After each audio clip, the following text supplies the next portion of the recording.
Estamos de volta com o seu Jornal Brasil Hoje. A CPI da Covid-19 ganhou destaque nos últimos 6 meses por investigar a condução da pandemia aqui no Brasil. Mas você sabe como funciona uma CPI e por que ela é criada? Não sabe? O Elton Moreira entrevistou uma especialista que vai nos ajudar a entender esse assunto. Confira.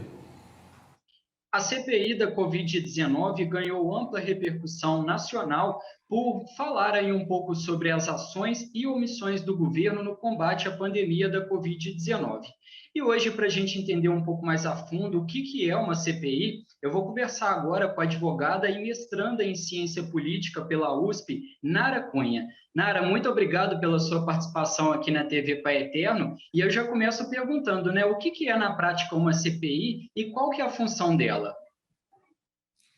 Bom, uma CPI, ela é um instrumento de investigação dentro do legislativo. O que acontece, né? A gente tem os 3 poderes ali, o poder executivo, o judiciário e o legislativo, e embora cada um deles tenha uma função principal, existem alguns mecanismos que permitem investigação ou contenção de poderes. Então, a CPI, na prática, é isso, é o legislativo investigando ações relevantes na sociedade, tem que ser um fato relevante, e é só um mecanismo de investigação. A CPI, ela sempre tem que ter um prazo, geralmente, quando ela é instaurada, tem um prazo de 120 dias, mas isso, na verdade, depende do regimento de cada casa legislativa e de quanto foi pedido, na verdade. Mas ela sempre tem um prazo certo e que, no geral, ela pode ser prorrogada diversas vezes, mas no limite de uma legislatura, que é aquele período que os congressistas têm o seu mandato.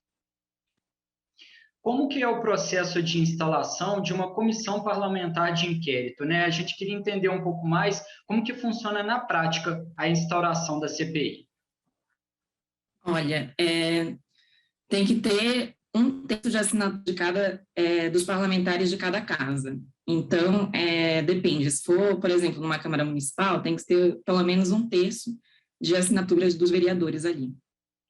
Nara, e justamente essa é a próxima pergunta que eu queria te fazer, porque assim, o Congresso Nacional pode abrir uma CPI, mas uma Assembleia Legislativa ou uma Câmara Municipal também pode abrir esse processo?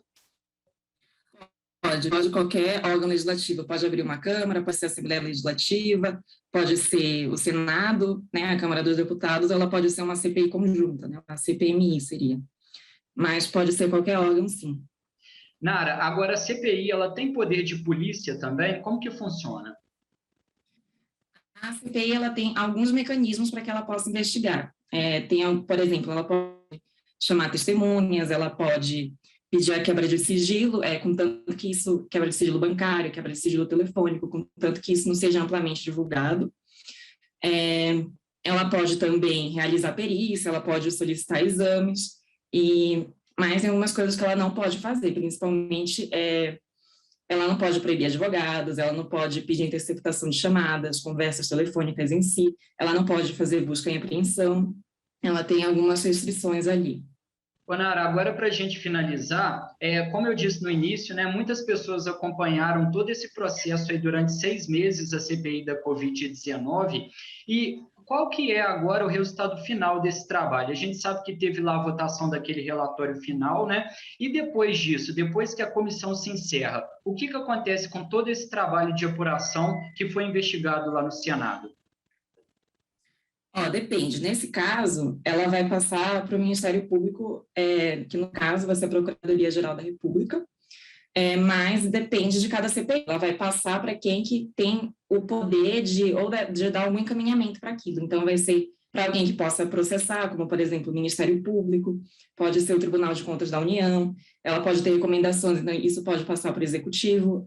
Cada CPI vai ter uma finalização ali no seu relatório, que vai ter tudo aquilo que foi investigado, e ela vai passar para a autoridade competente que pode dar prosseguimento àquilo, porque a CPI ela não pode julgar, ela não pode dar prosseguimento nesse sentido.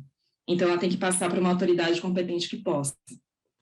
Perfeito, Nara Cunha, muito obrigado pela sua participação, por ter esclarecido de uma forma tão bem para a gente, né, o que é realmente aí na prática a CPI. Então, muito obrigado pela sua participação conosco.